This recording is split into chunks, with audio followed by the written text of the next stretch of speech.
सतेन्द्रं सुपूजे भजे नायसीसं मुनीन्द्रं गणेन्द्रं नमो जोड़घातं नमो देवदेवं सदा पार्श्वनाथं नमो देवदेवं सदा पार्श्वनाथं। बोले 1000 से चिंतामणि पार्श्वनाथ भगवान की, 1000 से महावीर भगवान की, गौंडेश्वर बाहुबली भगवान की, अनंतानंद सिद्ध परमेश्वरी भगवान की। आचार्य देव मुनि कुंजर आदि सिंधु महावीर कीर्ति गुरुवर तब पाद बंधु वात्सल्य मूर्ति गुरुवर से विमल सिंधु सूरी प्रधान गुरु सन्मति पाद बंधु सूरी प्रधान गुरु सन्मति पाद बंधु। बोलो परम पूज्य आचार्य श्री आदि सागर जी महाराज की, परम पूज्य आचार्य श्री महावीर कीर्ति जी महाराज की, परम पूज्य आचार्य श्री विमल सागर जी महाराज की, परम पूज्य आचार्य श्री सन्मति सागर जी महाराज की। कुंद कुंज सी ज्ञान प्रवृत्ति वीर सैन्य सी वाणी है, समंत्र भद्र सी तार्किक शक्ति इनमें बड़ी निराली है। सागर संगम भीर हृदय है, रवि सन ये उपकारी है। ऐसे गुरुवर सुंदर सागर जी को दुख त्रिकाल हमारी है, दुख त्रिकाल हमारी है। परम पूज्य आचार्य श्री सुंदर सागर जी महाराज की। तेरे ज्ञान की बातों को हम भूल न भुलाएंगे, याद करेंगे इनको हम शीश झुकाएंगे। जय गुरु माँ विजयमती माँ, जय गुरु माँ विजयमती माँ। बोलो परम पूज्य प्रथम नरेश्वर विजयमती माता जी की, जैन धर्म की।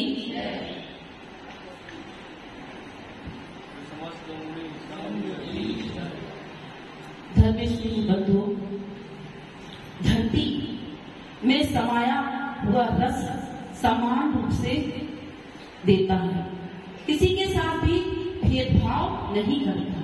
लेकिन किसी डाली में कांटे उगते हैं और किसी में फूल। ये तो उसकी पात्रता है कि वह क्या ग्रहण कर रहा है। ऐसे ही एक माँ के 2 बच्चे हुए, माँ ने समान रूप से उनको पाला पोषा, लेकिन उनकी प्रवृत्ति अलग अलग थी। एक तो कमठ का जीव बना और दूसरा पारसनाथ। पारसनाथ का जीव मरुभूति तो धर्मात्मा निकला और कमठ का जीव अधर्मात्मा निकला। पारसनाथ का जीव तो शांत स्वभावी था, लेकिन कमठ का जीव बहुत क्रूर था, उद्दंड था। एक बार पार्श्वनाथ मरुभूति का जीव राज के कार्य से बाहर गया सेना के साथ। इधर कमठ के जीव ने अपनी भाभी के साथ ही अन्याय कर दिया।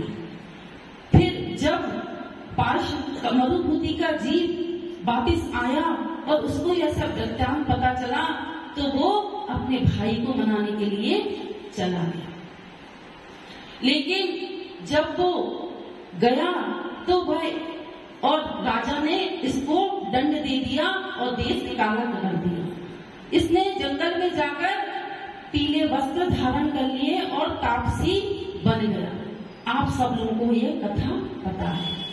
लेकिन पारसनाथ का जीव जब उसे मनाने गया कि मेरा भाई था, गलती हो गई तो क्या हुआ, लेकिन उसने क्या सोचा, वह एक बहुत बड़ा पत्थर लेकर तपस्या करने लगा। और जैसे ही उसने मरुभूति को आते हुए देखा और अपने मन में उल्टा ही विचार करने लिया कि यह मुझे मारने आया है, और उसने वह शिला उसके ऊपर फेंक दी। ऐसा क्यों हुआ? क्योंकि मरुभूति के जीव ने विपरीत प्रवृत्ति वाले के साथ राग किया। भाई का राग ही उसको यह 10 भवों तक घुमाता रहा। कहते हैं कि वाला है तो उससे ना राग करना, ना द्वेष करना। माध्यस्थ भावो विपरीत गतौ। हमारे जीवन में भी ऐसी विपरीत परिस्थितियां आती हैं तो हम क्या करते हैं, राग द्वेष कर बैठते हैं। लेकिन हमें माध्यस्थ भाव रखना चाहिए। अगर आपकी कोई बात नहीं सुन रहा, नहीं मान रहा, तो उस जगह से हट जाओ, अपना मन शांत रख लो, समता भाव रख लो। अब किसी ने मेरे से प्रश्न पूछा कि कमठ के जीव ने तो 10 भाव तक उससे बदला लिया, लेकिन प्राण रहित कितनी बार किया? पेपर में आप सब लोगों ने पढ़ा ना, 5 बार किया। तो कैसे किया 5 बार? तो 5 बार तो वो मरुभूति का जीव स्वर्ग में गया और कमठ का जीव नरक में गया। तो नारियों का अकाल मरण नहीं होता और देवों का भी अकाल मरण नहीं होता। और 5 भव जब उस जीव ने मनुष्य पर्याय धारण किए और इसने नरक से निकलकर एक कमठ का जीव कहीं सिंह बना, कहीं पर सर्प बना, तो जब मरुभूति का जीव मरण को प्राप्त हुआ तो मरण करके यह वज्रघोष नाम का हाथी हुआ और उसने मुनि महाराज से अनुव्रत धारण करके जंगल में रहकर सूखे पत्ते खाता और झरने का पानी पीता और समता भाव से रहता। इधर यह कमठ का जीव कुक्कुट सर्प हुआ और उस सर्प ने पूर्व भाव का बैर जानकर इसको डस दिया। तो हाथी के जीव ने समता भाव से अपने प्राणों का त्याग किया और वह स्वर्ग में देव हो गया। और यहाँ यह कमठ का जीव नरक में चला गया। फिर वह मरुभूति का जीव स्वर्ग से आकर अग्निवेश विद्याधर की नगरी में अग्निवेश नाम का विद्याधर हुआ और यह फिर सर्प हुआ। फिर इसने पूर्व भाव में उसका बैर जान लिया और फिर सर्प के जीव ने मुनिराज अग्निवेश विद्याधर ने अपना पूर्व भाव एक मुनिराज से जान लिया कि आप आगे जाकर तीर्थंकर होंगे। तो उनको वैराग्य हो गया और उन्होंने दीक्षा धारण कर ली और वह जंगल में जाकर तपस्या करने लगे। फिर यह सर्प का जीव पूर्व भाव का बैरी जानकर उनको डस दिया। फिर मुनिराज तो समता भाव धारण करके कहाँ गए? स्वर्ग में गए और यह सर्प फिर नरक में गया। फिर वहां से वह मरुभूति का जीव आया और अग्नि वो फिर वज्र नाभि नृगंध राजा हुआ और यह अजगर सर्प हुआ नरक से निकल के। फिर उन्होंने अपना खूब तपस्या करी, मुनि व्रत धारण किया और इसने उसी जंगल में यह अजगर सर्प रहता था और इसने पूर्व भाव का बैर जानकर उन मुनिराज को पूरा का पूरा निगल गया। और मुनिराज ने फिर समता भाव से कहाँ गए?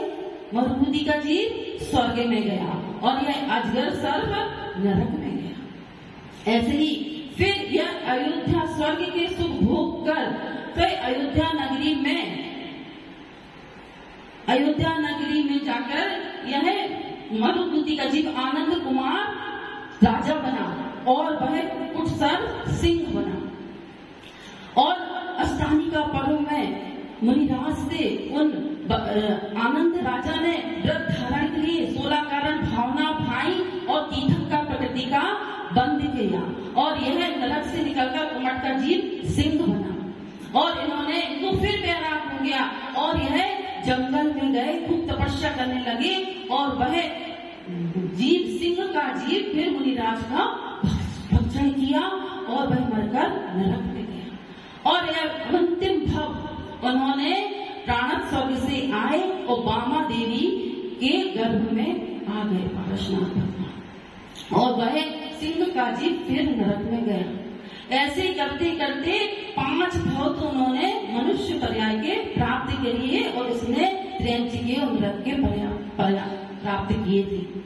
जब तीर्थंकर गर्भ में आते हैं तो चारों तरफ खुशियां छा जाती हैं और माता बामा के आंगन में 4 बार एक दिन में 4 बार रत्नों की वर्षा होती है। 6 माह पहले से और यहाँ 9 माह तक, तो 15 महीने तक रत्न रत्नों की वर्षा हुई। 14 करोड़ रत्नों की वर्षा उनके आंगन में हुई और उन्होंने सबको किविच्छित दान दिया। ऐसे करते करते उनको माँ को 16 सपने आए और वह 16 सपने किस बात का प्रतीक थे कि जो जीव माँ के गर्भ में आया है वह 16 कसायों को जीतने वाला होगा, वो इसका अधिकारी होगा, 16 कसायों पर विजय प्राप्त करने वाला होगा। और जब वह धीरे धीरे गर्भ बढ़ता गया, अष्टकुमारियां देवी माँ की सेवा करने आई, उनका मनोरंजन करने आई, उनसे तरह तरह के प्रश्न पूछती थी। तो अष्टकुमारियां भी इस बात का संदेश देती हैं कि माँ के गर्भ में जो पुण्यशाली जीव है वह अष्ट कर्मों को नष्ट करने वाला जीव होगा। और 56 कुमारियां देवियां भी आई, वो भी गर्भाधान की जो 56 क्रियाएं हैं वो करने के लिए इस बात का प्रतीक है। ऐसे धीरे धीरे सौधरविंद स्वर्ग से आया और उन्होंने माँ की पूजा की और गर्भ कल्याणक मनाया। फिर भगवान का जन्म हुआ। तो जब जन्म हुआ तो चारों तरफ खुशियां छा गई, नरकों में भी शांति हो जाती है जब भगवान का जन्म होता है। और सौधरविंद फिर कहाँ आ गया? किस नगरी में जन्म हुआ था? बनारस नगरी में। अपने ऐरावत हाथी को लेकर बाबा माँ के आंगन में अवतरित हुआ। महल की 3 प्रदक्षिणा दी, माता पिता की सराहना की कि धन्य हो ऐसी माँ की को जिसमें पारसनाथ भगवान ऐसे पुण्यशाली जीव का जन्म हुआ। और इतना बड़ा 1 योजन का ऐरावत हाथी आया, उसका भी बहुत बड़ा वर्णन है कि उसके हाथ पे 32 सरोवर, फिर बहुत सारी अप्सराएं नृत्य करती हैं, उसका कभी बताएंगे आचार्य आपको वर्णन। तो ऐसा ऐरावत हाथी आया। फिर सौधरविंद अपनी इंद्राणी के साथ बामा माँ के ने नमस्कार किया और उनके गर्भगृह में सची इंद्राणी को भेजा कि तुम उस बालक को ले आओ। माँ ने, सची इंद्राणी ने बामा माँ को निद्रा में सुना दिया और उस बालक को लेकर आई और अपने आप को धन्य धन्य करने लगी। ऐसा कहते हैं कि जिस समय उसने तीर्थंकर बालक का स्पर्श किया था उसका स्त्री पर्याय का छेदन हो गया। और फिर सौधरविंद ने उस बालक के दर्शन किए तो 2 नेत्रों से उसके दर्शनों से तृप्ति नहीं हुई तो उसने 1000 नेत्र बना लिए। 1000 नेत्र से भी बालक के दर्शनों से उसको तृप्ति नहीं हुई तो उसने फिर सोचा कि भगवान की महिमा तो असीम है, इनकी दर्शन करने से मुझे कभी कभी तृप्ति नहीं होगी। और अपने आप को समझाकर फिर वो कहाँ चले गए? पांडुप शिला पर भगवान का अभिषेक करने के लिए। फिर भगवान का अभिषेक करके जब वह वापस अपने स्वर्ग चला गया, इधर पे क्या हुआ? वह बालक धीरे धीरे बड़ा हो गया और माँ बाप को चिंता हो गई कि पार्श्वनाथ कुमार अब बड़े हो गए हैं, इनका विवाह करना चाहिए। तो माँ बाप तो चाहते हैं, तो उन्होंने विनती की कि हे पार्श्व कुमार, आप तो भविष्य में तीर्थंकर, आप तीर्थंकर बनने वाले हो, फिर भी कितने तीर्थंकरों ने शादी की है बताएगा? कितने? तो आवाज ही नहीं निकल रही किसी की। 19 तीर्थंकरों ने शादी की है। और कितने बाल ब्रह्मचारी हैं? सिर्फ 5 ही बाल ब्रह्मचारी हैं, वो भी इस काल की अपेक्षा। वैसे तीर्थंकर बाल ब्रह्मचारी नहीं होते। कौन कौन से हैं? वासुदेव, मल्लीनाथ, नेमिनाथ, पारसनाथ और महावीर 5 बाल ब्रह्मचारी हैं। तो उन्होंने कहा कि देखो ऋषभनाथ ने भी तो शादी की, आप भी कर लो। तो पारसनाथ भगवान ने उत्तर दिया कि नहीं, उनकी आयु तो बहुत 84 लाख पूर्व की थी, 21 अंक प्रमाण थी। मेरी आयु तो कितनी सी है? 100 वर्ष की। सब ज्ञानी हो गए, अब तो सबको पारसनाथ पुराण पूरा याद हो गया। तो 100 वर्ष की है, सिर्फ 3 अक्षर है, उसमें कब मेरा जीवन निकल जाए मैं बता नहीं सकता, मैं तो शादी नहीं करूंगा। और ऐसा कहकर वो तो वन की ओर चले गए घूमने के लिए। जैसे ही वह वन की ओर गए तो वहां पर क्या था? महीपाल जो था भगवान का नाना था। और वह जब उसकी पत्नी मर गई तो वह 700 शिष्यों के साथ जंगल में चला गया और तपस्या करने लगा, हवन करने लगा। और इधर पे पार्श्वनाथ भगवान जब वहां से निकले तो उन्होंने देखा कि यह तो वो कर रहा है, ये पंचाग्नि तप कर रहा है। तो उन्होंने, ऐसे कोई साधु होते हैं क्या, उन्होंने उसको नमस्कार नहीं किया।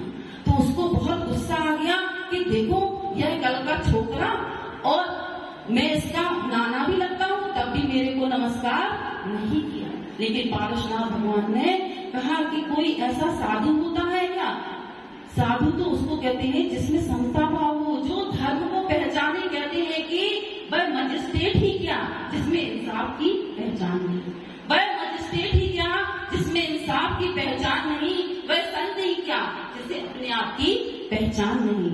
मंदिर मस्जिद में जाकर बनते हैं धार्मिक, किंतु वह धर्मी क्या जिसे पाप की पहचान नहीं, वह धर्मी क्या जिसे पाप की पहचान नहीं। और वह तो जो अग्नि तप कर रहा था उसमें बड़े बड़े लक्कड़ डाल रहा था, फेंक रहा था, ना कोई जीव जंतु देख रहा, ना कोई अहिंसा का ध्यान है, ऐसा कोई धर्म नहीं होता। और जैसे ही वो एक लक्कड़ उठाया और अग्नि में डालने लगा तो पांच कुमार को उन्होंने कहा रुको रुको, इसमें तो नाग नागिन के जोड़े हैं। तो उसने कहा कि चल हट, तेरे को क्या पता कि तेरे को कोई अवधि ज्ञान है क्या? तो उन्होंने कहा पार्श्वनाथ भगवान ने कि हाँ, क्योंकि भगवान जो तीर्थंकर बालक होते हैं उनको जन्म से ही 3 ज्ञान के धारी होते हैं। और उन्होंने कहा कि इसमें देखो चीड़, तो सचमुच में लहू लुहान उसमें नाग नागिन का जोड़ा निकला। और फिर पारशुनाथ भगवान ने उनको नमस्कार मंत्र सुनाया और कहा कि आप इनको क्षमा कर दीजिए, जिसने भी आपको यह काटा है, मारा है, उनको आप क्षमा कर दीजिए और नमोकार मंत्र का ध्यान करें और अपनी गति सुधारें। और उन जीवों को अच्छे से संबोधन किया तो वो बनकर भवनवासी देव देवी दोनों हो गए। और यहाँ यह कमठ का जीव मरकर ज्योतिष देव में संवत्सर नाम का देव हुआ।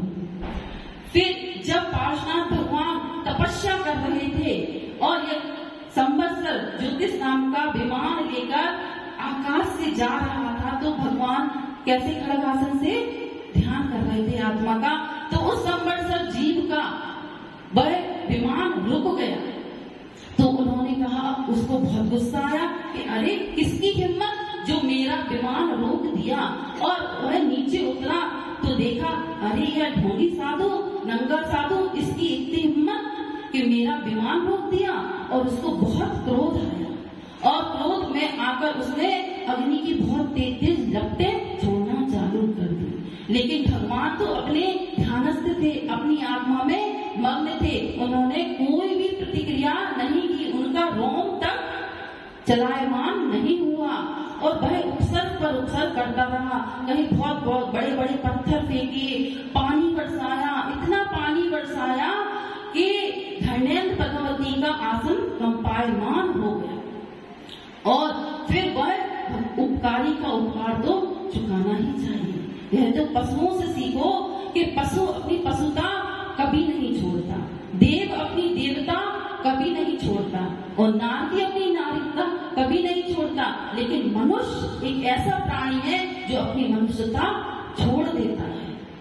और कम से कम हमें अपनी मनुष्यता तो ध्यान में रखनी चाहिए। जो आज हम चमड़े के बेल्ट, पर्स, जूते, चप्पल यूज करते हैं, वह पशुओं की खाल से बनाए जाते हैं। तो भगवान के मोक्ष कल्याण में कम से कम आप इन चीजों का त्याग तो करें, तब तो आपका ये मोक्ष कल्याण जो आपने मनाया है बड़ी धूमधाम से, खूब नाच गाना किया, अच्छा नाटक देखा, सुबह लड्डू चढ़ाया, सब कुछ किया, पर अगर आपके जीवन में कोई भी परिवर्तन नहीं आया तो हर साल आता है और चला जाता है। और हमको यही शिक्षा देकर जाता है कि हमें अपने जीवन को कैसे सुधारना है। हमने एक बात प्रवचन में आप लोगों से कहा था कि अपना परिग्रह परमाणु व्रत भी हमें करवाना चाहिए, हमें एक डायरी बनाना चाहिए उसमें हमें अपने सब नियम लिखना चाहिए कि हमारे किस किस चीज का त्याग है, हमारी कितनी साड़ियों का, कितने कपड़े हमें रखना है, कितना परिग्रह हमें रखना है। बनाई क्या किसी ने? दिखाई क्या कि आओ माता जी, महाराज जी, आचोशी, हमने ये नियम ले लिए हैं। बस हम प्रवचन सुनने आते हैं अपने कान पवित्र करने के लिए। जैसे हाथी होता है ना, हम आचोशी से कितनी बार कहते हैं कि ये लोग कोई सुधर तो है नहीं रहे, प्रवचन करने से क्या फायदा, ये तो सब ज्यों के त्यों है। जैसे हाथी होता है, उसको महावत बहुत अच्छे से स्नान कराता है, नहलाता धुलाता है बड़े प्यार से, और वह हाथी बाहर जाकर क्या करता है, वापिस अपने सूंड में धूल डाल लेता है और गंदा हो जाता है। ऐसे ही आप गेट से बाहर निकले कि आपका संसार में आप फंस गए, लेकिन आचर्षी एक महावत की तरह है, जो आप जैसे हाथियों को बड़े प्यार से, स्नेह से रोज समझाते हैं। वो कहते हैं मेरा काम समझाने का है, ये सुधरे या न सुधरे ये मेरा सिर दर्द नहीं है। हम साधु लोग जब साहब की 2 रोटी खाते हैं तो हमारे ऊपर आपका कर्ज हो जाता है। उस कर्ज को चुकाने के लिए हम आपको ज्ञान दान देते हैं। अगर हम 1 अंजलि आहार लेते हैं तो दरिया भर आपको देने का प्रयास करते हैं। कि अगर कोई एक व्यक्ति भी सच्चा सम्यक दृष्टि हो गया, अगर कोई एक व्यक्ति भी सुधर गया, तो हम लोगों का प्रवचन देना सार्थक हो जाएगा। कब क्या मालूम किसके भाव पलट जाए। रोज रोज कहने से जब पत्थर पर निशान पड़ जाते हैं रस्सी के, अब तो गई, पहले कुएं से पानी खींचते थे तो रस्सी पे निशान पड़ जाते थे, तो रस्सी आवर जात पर सिर पर पड़त निशान। और ऐसे ही हम भी आपको बार बार कहेंगे सम्यक दृष्टि बनो, मिथ्यात्व छोड़ो, तो एक ना एक दिन तो कभी हमारी आवाज आपके मन तक, दिलो दिमाग तक पहुंचेगी। कहते हैं कि जिसको भी मिल गया जैन धर्म का हीरा, जिसको भी मिला है जैन धर्म का हीरा, उसका मिट गया भव का फेरा। तो अब अगर आप लोगों को ये जैन धर्म मिला है तो यह भव का फेरा आप लोगों को काटना है। इसीलिए हम यहाँ आते हैं। कहते हैं कि दीपक जब प्रकाश देता है तो आप में ये उगता है, आप उसका प्रकाश लो या नहीं लो, लेकिन वो तो प्रकाशित होगा ही ना। फूल खिले हैं तो वो खुशबू देंगे ही है। बारिश होती है, पानी बरसता है, तो जिसकी योग्यता है वो पानी भर लेता है। ऐसे ही यह गुरु आपके समीप आए हैं, ज्ञान की गंगा आपके नगर में आई है, तो अब जिसको भी अपना खड़ा भरना है, किसी को छोटा भरना है, किसी को बड़ा भरना है, या किसी को अपना खड़ा उल्टा रखना है, ये तो आपकी पात्रता है कि आप उसको कैसे यूज करेंगे। लेकिन हमें उल्टा खड़ा नहीं भरना, हमें सीधा खड़ा बनना है। उस ज्ञान की गंगा को अपने जीवन में उतारना है और यथाशक्ति अपने जीवन को व्रत नियम संयम पूर्वक बनाना है। गुरु परम पूज्य आचार्य सुंदर सागर जी महाराज की जय।